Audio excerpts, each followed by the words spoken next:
आने वाले दिनों में लोग ऑल्ट कॉइन में पैसा नहीं लगाएंगे और जो पैसा ऑलरेडी वहां पर लगा हुआ है शायद उसे भी निकालना यहां पर स्टार्ट कर लेंगे। और इसका सबसे बड़ा कारण है यूएसए में जो टोकन्स की उनके स्टॉक्स की टोकनाइजेशन हुई है उसको लेकर मार्केट तूल पकड़ रही है।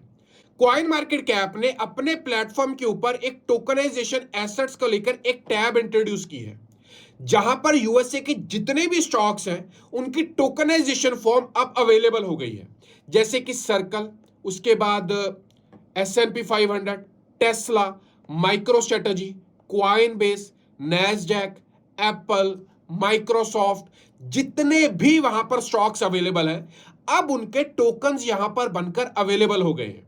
इसका मतलब क्या है? इसका मतलब है जैसे आज से पहले आप अपने यूएसडीटी, यूएसडीसी या फिर किसी भी स्टेबल कॉइन से on chain Ethereum, Solana, Cardano, Polkadot, Near protocol, Ondo, Aptos, Sui, Sei, in tokens को बाय करते थे, अब बिल्कुल वैसे ही आप on chain Apple, micro strategy, Microsoft, Facebook के शेयर्स, नेटफ्लिक्स के शेयर्स, अब इनको भी यहां पर बाय कर पाएंगे। हर एक चीज डिटेल में बताता हूं, ध्यान से सुनते रहिएगा। सबसे पहले हम यहां पर बात करेंगे नेस्डैक को लेकर। प्राइस चल रहा है $173, बट इस समय पर ऑलमोस्ट हर एक छोटी बड़ी एक्सचेंज के ऊपर ये अवेलेबल हो गया है। अगर मैं डेक्स की बात हूं, यानी कि अगर आपने डिसेंट्रलाइज तरीके से बाय करना है तो रेडियम से बाय कर लो, अदरवाइज आप मैक्सी, गेट, बिंगेक्स और बायोबिट से भी से बाय कर सकते हैं। वैसी अगर मैं बात करूं यहां पर माइक्रो स्ट्रेटजी, प्राइस चल रहा है $453। बात करें रेडियम, मैक्सी, गेट, बिंगेक्स के ऊपर यहां पर अवेलेबल हो जाएगा। बात करें यहां पर एप्पल के स्टॉक की तो $210 का है और यह प्रोजेक्ट भी आपको बायबिट और बिंगेक्स दोनों एक्सचेंजेस के ऊपर मिल जाएगा। अब अगर आप इसे एक्सचेंज के ऊपर बाय करना चाहते हैं तो एक्सचेंज के ऊपर बाय कर ले, और अगर डिसेंट्रलाइज तरीके से बाय करना चाहते हैं तो यहां पर रेडियम के ऊपर, उसके बाद एक एक्सचेंज और थी बाइकोनॉमी के ऊपर, यहां पर आप इसे बाय कर सकते हैं। रेडियम तो आपको पता ही है, सोलाना के ऊपर ये सारे के सारे प्रोजेक्ट्स इस समय पर इंप्लीमेंट हुए हैं और आने वाले दिनों में इथेरियम चेन के ऊपर भी आपको यहां पर मिल जाएगा, जहां पर आप यूनिस्वैप से भी इसे बाय कर सकते हैं। यानी कि एक्सचेंज से बाय करना है एक्सचेंज के ऊपर कर लो, और डिसेंट्रलाइज एक्सचेंज के ऊपर बाय करना है वहां पर कर लो। अब ये सारी चीजें कर कौन रहा है? ये सारी चीजें एक कंपनी है जिसका नाम है एक्सटॉक्स। अगर आप इन शेयर्स को भी देखेंगे ना तो एनवीडिया के आगे ब्रैकेट में लिखा होगा, यहां पर आप ध्यान से देखें, लिखा होगा एक्सटॉक्स। बिल्कुल इसी चीज को इस कंपनी जिसका नाम है एक्सटॉक, ये इन सभी के सभी प्रोजेक्ट्स को टोकनाइज करने का काम कर रही है और इस समय पर काफी हाइप के ऊपर है। ये प्रोजेक्ट की शुरुआत अभी हुई है और इनके बहुत जल्दी फॉलोअर्स 40.2, लगभग 40,000 फॉलोअर्स इनके यहां पर ऑलरेडी हो चुके हैं। और ये प्रोजेक्ट इस समय पर अगर आप थोड़ा सा नीचे पढ़ेंगे तो सोलाना के ऊपर सारे के सारे प्रोजेक्ट्स को इस समय पर ऑन चेन कर रहा है, बट न्यूज आई है कि आने वाले दिनों में इथेरियम के ऊपर भी ये सारे के सारे प्रोजेक्ट ऑन चेन हो जाएंगे।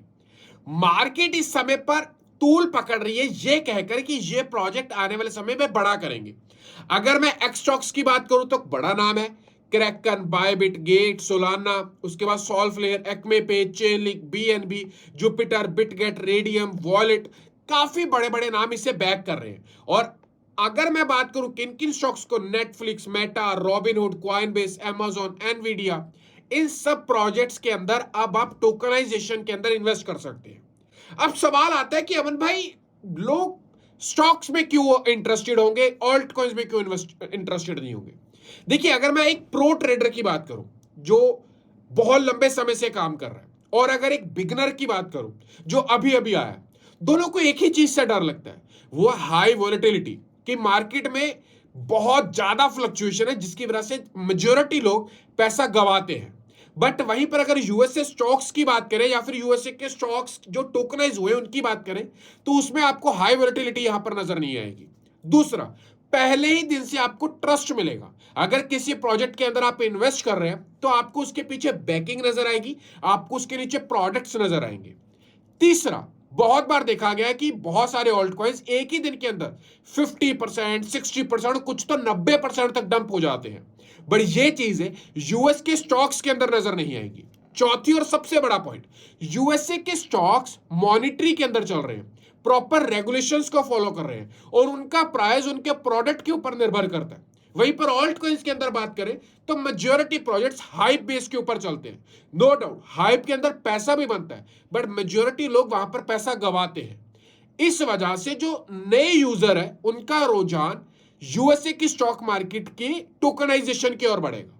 अब यहां पर एक पॉइंट और भी है, जहां पर पहले यूएसए के स्टॉक्स के अंदर यूएसए इन्वेस्ट करता था, बाकी कंट्रीज भी करती थी बट उतना नहीं, उनके पास या तो एक्सेस नहीं था या फिर टैक्सेशन बहुत हाई था। बट अब टोकनाइजेशन होने के बाद पूरे वर्ल्ड के पास अब इसका एक्सेस मिल जाएगा, जहां पर पूरा वर्ल्ड स्टेबल कॉइन्स की मदद से यूएसए की टोकनाइजेशन इंडस्ट्री के अंदर एंटर कर सकता है। और अब तो सुनने में आ रहा है कि यूएसए बहुत जल्द अपनी रियल एस्टेट मार्केट को भी टोकनाइजेशन करने की बात कर रहा है। बहुत सारे लोगों को लग रहा है कि ये थोड़ा सा मुश्किल होगा, बट ऐसा नहीं है। अगर मैं बिंगेक्स के अंदर बात करूं तो आपको स्पॉट सेक्शन के अंदर एक अलग से टैब मिलेगी जहां पर लिखा है एक्स स्टॉक्स, और अगर मैं यहां पर बात करूं तो आपको हर एक स्टॉक जो यूएसए का टोकनाइज हो चुका है वो यहां पर मिल जाएगा और बहुत आसान है इसे ट्रेड करना। अगर आप यहां पर देखेंगे तो यहां पर गूगल का शेयर आ गया है, यहां पर आप सिंपली अमाउंट डालेंगे, यहां पर उसको सिलेक्ट करेंगे कि कितना यूएसडीटी डालना है और सिंपली यहां से बाय के ऊपर क्लिक करके या सेल के ऊपर क्लिक कर इसे ट्रेड कर सकते हैं। अब सबसे बड़ा जो लास्ट में सवाल आता है कि अमन भाई लोग ऑल्ट कॉइन में इस वजह से इन्वेस्ट करते हैं क्योंकि वहां पर जो रिटर्न्स है वो काफी हाई है as comparison to stock market. Alt coins ज्यादा बड़ा प्रॉफिट निकाल कर देते हैं। बट अगर मैं बोलूं कि इस समय पर आप अपने पोर्टफोलियो के अंदर देखें और मैं आपसे सवाल पूछूं कि क्या प्रॉफिट को तो थोड़ा साइड पर रखें, क्या आपका कैपिटल भी इस समय पर आपके पास है, तो 50 to 60% लोगों का आंसर होगा हाँ, हमारे पास हमारा कैपिटल भी नहीं है। और बहुत कम लोग होंगे जो इस समय पर यह कहेंगे कि वो 1x 2x या 3x के अंदर प्रॉफिट के अंदर है। बट यूएसए की मार्केट को थोड़ा सा डीपली स्टडी करते हैं। मैंने चैट जीपीटी से पूछा यार मुझे 10 स्टॉक्स ऐसे बताओ जिन्होंने पिछले 5 सालों में अच्छा रिटर्न दिया है।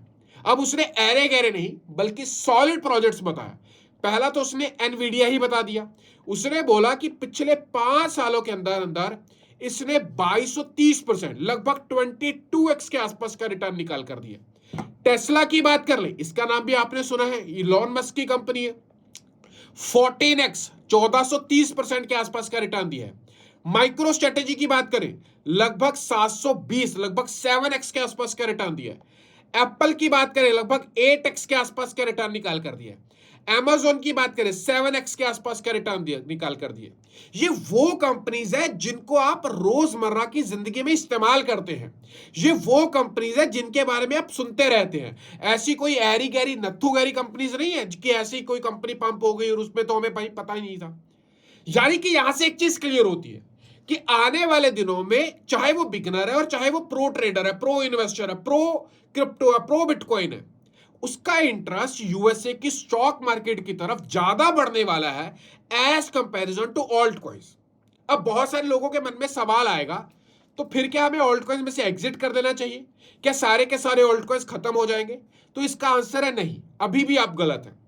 क्रिप्टो मार्केट में जो प्रोजेक्ट्स अपनी बैकिंग सॉलिड करके आएंगे, किसी रियल प्रोडक्ट के ऊपर काम कर रहे होंगे, सच में उन्होंने एक ऐसी ब्लॉकचेन बनाई है जिसकी मार्केट में नीड है, वो प्रोजेक्ट चलेंगे।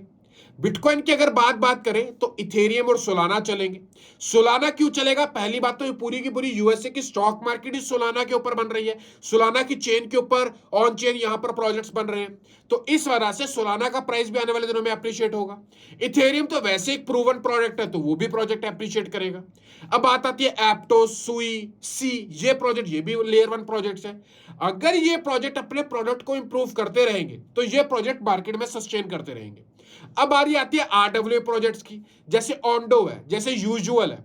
अगर इनकी बात करें तो आरडब्ल्यू प्रोजेक्ट का ट्रेंड बहुत बड़ा चल रहा है। आरडब्ल्यू प्रोजेक्ट रियल लाइफ में यूज होना स्टार्ट हो चुके हैं। अगर यूएसए की स्टॉक मार्केट टोकनाइजेशन होती है, रियल स्टेट टोकनाइज अगर होती है तो आरडब्ल्यू प्रोजेक्ट्स में अच्छा बूम आएगा। ऑन्डो जैसे प्रोजेक्ट्स बहुत अच्छा परफॉर्म करेंगे। अभी भी ऑन्डो का यूएसए की स्टॉक मार्केट टोकनाइजेशन होने के बाद ऑन्डो का काफी बड़ा हाइप क्रिएट होने वाला है और रियल हाइप होगा ये।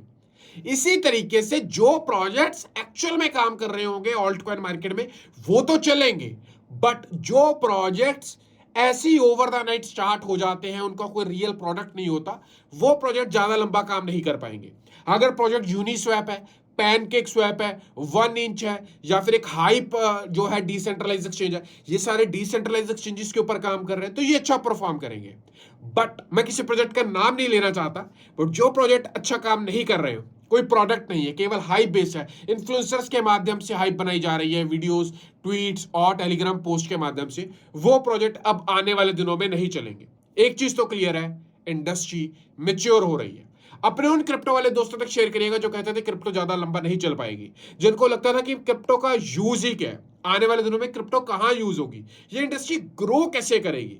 तो अब इस इंडस्ट्री के पास एक सॉलिड वे है जहां से ये multi trillion US dollars industry बनने वाली है। तो मेक श्योर आप अपने दोस्तों तक शेयर करिएगा, और आपका क्या कहना है कमेंट करके डेफिनेटली बताइएगा। मिलते हैं वीडियो में, तब तक छोटे पैक को दीजिएगा इजाजत, बाय बाय।